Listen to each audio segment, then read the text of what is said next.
Welcome back. You're watching Roundtable, and we are speaking to Mr. Madu Ratnayake. He's the Vice President and General Manager of Virtusa and also the General Secretary of SLASCOM, the Sri Lankan Association for Software Services and Companies. So in the second half, we touched on the importance of bridging the gap between the industry and education and different initiatives taken by SLASCOM as well in terms of the Graduate Entrepreneurship Challenge, which is happening with the British Council and especially the Innovation Forum.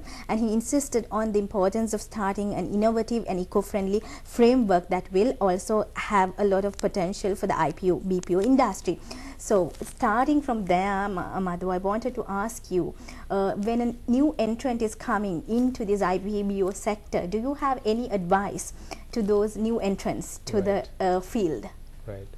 First of all, I would like to say it's a very vibrant industry. It's a very young industry. It's it's an industry that a lot of people will enjoy, right? And it's at the same time it's a fast-paced industry, so you should be ready for really fast-paced career and continuous learning. And so, my advice to somebody who's thinking about the IT industry is really think about those things. Are you somebody who want to enjoy that kind of continuous learning, fast pace?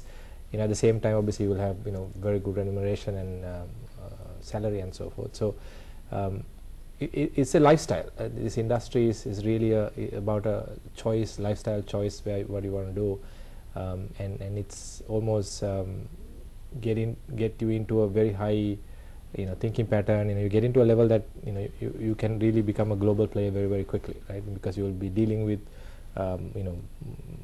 many global companies. You'll be working with CIOs of other companies, different executives of other companies. So it opens up a lot of your potential, right? And we've seen people who come in with fairly ordinary background and becoming some tremendous individuals, having that exposure and experience. So I think it's a fantastic industry. I would welcome anybody who has a passion to really come in and really take advantage of what the industry has to offer. Now we were talking about new entrants, but you talked about the opportunity to be a global player in the industry as well, and that is inbuilt in it. Right. So Virtusa is, I think, one of the best examples that we can talk about in terms of actually making it in the whole global scenario.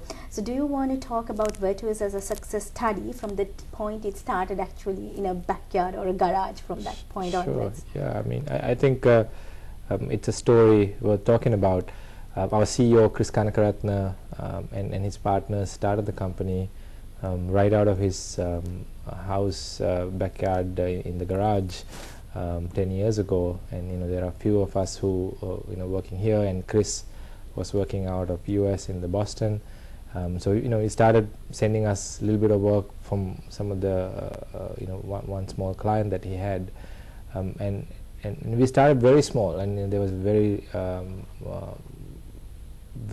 good bunch of people who were very passionate about it, and that passion and that focus, and the focus on quality, focus on driving world-class services to our client, even though we were very small at that time, and really it started from delivering extremely well to one client, and then word of mouth getting into the next one and so forth. So we very rapidly built a formidable company in less than 10 years by starting very, very small. And having that whole focus, drive, and determination.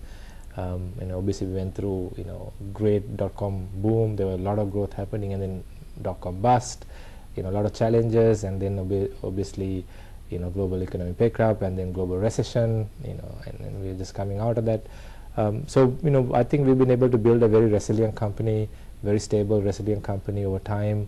And we have tremendous opportunity for us to learn and grow with the company, and I think that story is something that we can very easily replicable by a lot of other people. I hope that many other people will look at what Chris, our CEO, had started and take some ideas from that, and start many more companies like that. And Sri Lanka has potential for a lot more of those, a lot more Virtusas to be here. So you said that Virtusa is a very resilient company going through the crash of the dot-com bubble to the recent recession. So because there's a good expansion in especially US and the EU as well, how did Virtusa sort of grappled and faced the recession? Right. The recent recession, I think there were a couple of things we did very, probably counterintuitive. As the recession hits, while many companies tighten their cost base, which we did too. We really optimize our cost structure. At the same time, we made some strategic investments on our front end. We expanded our sales force. We invested heavily on our marketing. We invested our building our solution capability. So we used that as an opportunity to really recoup and build our go-to-market team and our strategy. So as the company is now looking for a lot more ways to optimize their business, they wanted to really have services that help them to even reduce further their cost. Globally, every company was pressurized to look at how to reduce cost and how do you sustain the recession. So we were able to invest in the right places and reducing the cost in the right place, the right places, to be able to sustain the storm, if you like, right? And now we are seeing a tremendous amount of growth coming back, and our early investments, what we made during that time, started paying off very well. And I think we've come out of recession a lot more leaner, a lot more resilient, a lot more probably in tune with the market realities. So I think it helps us to harden a lot better. It help us to obviously come out a better company out of it. So now coming back to the rural areas, because I did not touch on that and we're also running out of time, let me ask you how the IT industry can actually strengthen